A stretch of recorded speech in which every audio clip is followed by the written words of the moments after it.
皆さんはお決めですか？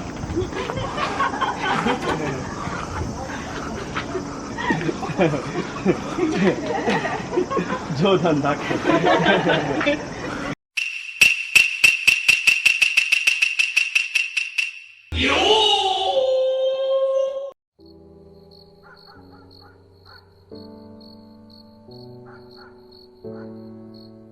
What up everybody, it's your boy Jozo.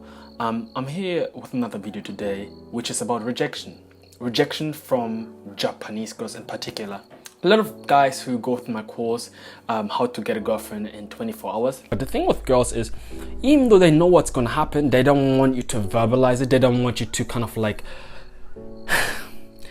they don't want you to make them feel slutty. They want you to make them feel like, oh, it just happened. But in the back of their mind, they know what's going on, right? They know that you guys are about to have sex, right? And here's a little trick to know whether she's actually intentionally coming to your house to have sex. Link down below. They asked me really good tips, but does that also apply to Japanese girls? Because I want to go to Japan next year. And I'm telling you, Japanese girls is completely different. Completely, okay? So a lot of the things that apply to Japanese, to Western people, you can't apply to Japanese girls, because some of those Japanese girls you approach, even though they might like you, they are awkward as fuck. Sumimasen. Daijoubu desu ka?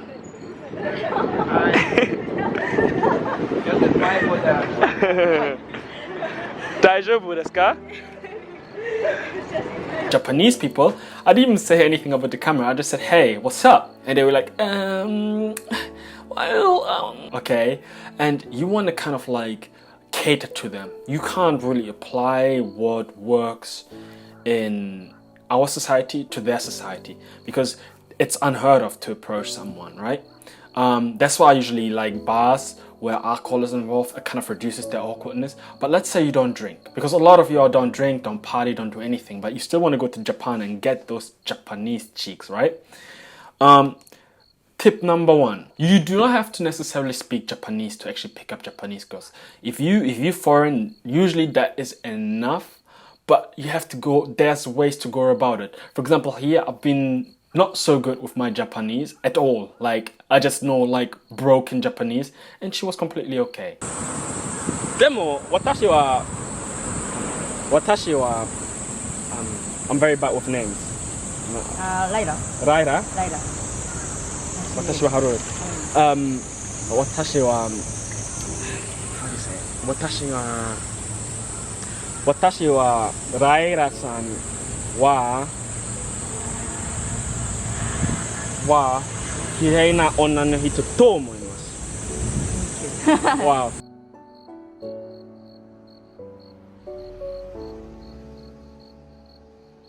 Tip number two, whatever you do, you want to be super indirect, right? Even though you like the girl, even though she knows you like her, still be super indirect as possible, because in that way their awkwardness reduces significantly, you know? If you say, hey baby, what's up? I want to talk to you. And they were like, even though they might like you, they still don't feel comfortable, right? If you do something completely like indirect, where for example, asking for the time, or asking for like directions, or even for them to take a picture of you, trust me, you'll go a lot further. すみません、写真を撮ってみて。Okay.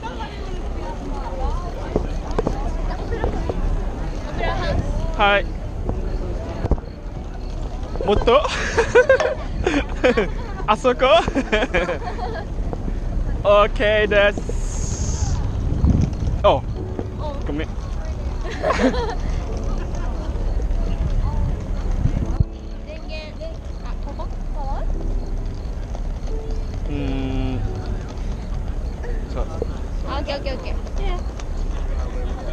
でも私は一人で入ってください。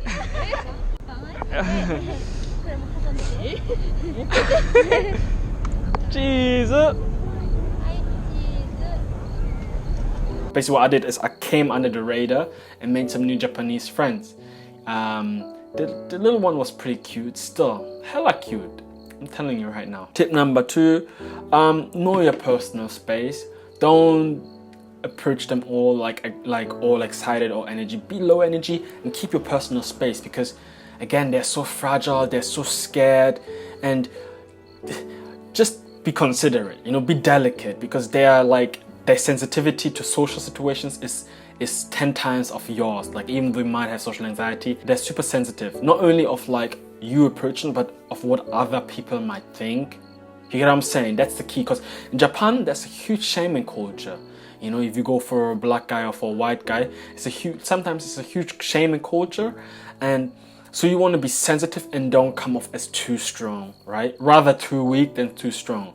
That's why it's really good. Like, I want all of y'all, like, who have social anxiety, who have got like shyness issues with girls, to go to Japan, because it will perfectly match, right? They are shy, you are shy. So your weak approach, like, konnichiwa, might be interpreted as cool and confident and awesome, right? Whereas if you go to America and you try with an African American chick, man, she will slap the hell out of you.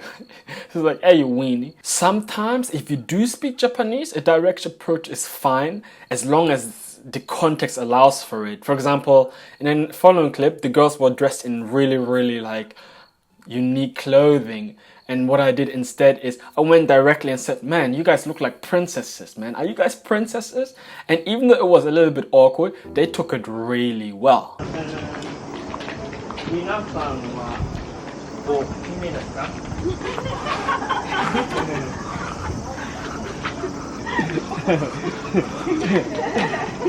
冗談だけど。でも着物は綺麗ですよ。着物はまずいよ。まず？うん、着物はまずいよ。Only wear is beautiful. You mean? No. Yeah. Also girl? Oh, yeah, 皆さん。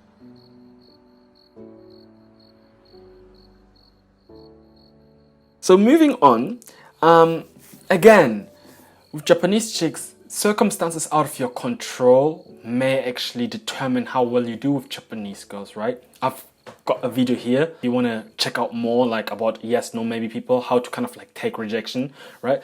So what I'm trying to say is sometimes the Japanese girl might like you, but the circumstances, the people around, whatever, or her awkwardness may be too much, and she will reject you despite the fact that she likes you, right? What you gotta do then is, before you approach anybody, before you get rejected, be sure that you actually can take rejection. In my book, I cover the topic of armor of rejection. Basically, this is like a mental protection, a mental framework that you have built before you actually start talking to any girl, to actually be less sensitive to rejection, right? すみません、インタビューてもいいですか？ダメ？はい。ありがとうございます。Hey, if you want to go somewhere in life, you have to deal with rejection, innit?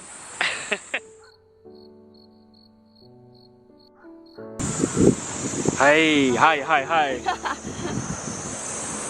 So we issue it, right? In my book, I cover it really well. And the way you develop is by slowly exposing yourself to like things that you're afraid of. I used to be afraid of talking to girls. So initially what I would start doing is looking at the girls, making eye contact, and then looking away. You know how you get the anxious feeling when you look at a girl and you meet eyes? That's what I started practicing, and over time I became better at eye contact, and eventually I could smile.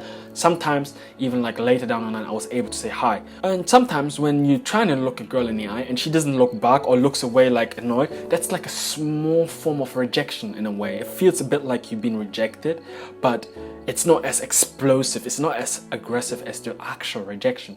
So in a way you get the exposure of rejection, but it's not serious, so you're slowly exposing yourself, and as you get used to the rejections, you kind of develop a thick skin, like with anything. That kind of like shows you that the anticipation of rejection is actually worse than the actual rejection. What it does is it gives you another layer. It gives you like another buffer, right? So the rejection doesn't really hurt as much. Imagine you have like a hot girl there, and you have no armor of rejection, and you go and approach her, your fear of getting rejected will kind of prevent you from going after that girl, right? But however, let's say you have had months of training, went through my course, read my book, and you develop the armor of rejection, right? And you approach that scary looking girl, right? But you know you have an armor of rejection, and you know, should she reject you, you won't be devastated, it wouldn't hurt. You're still scared of rejection a little bit, but it won't really destroy your confidence because you can handle it should you get rejected.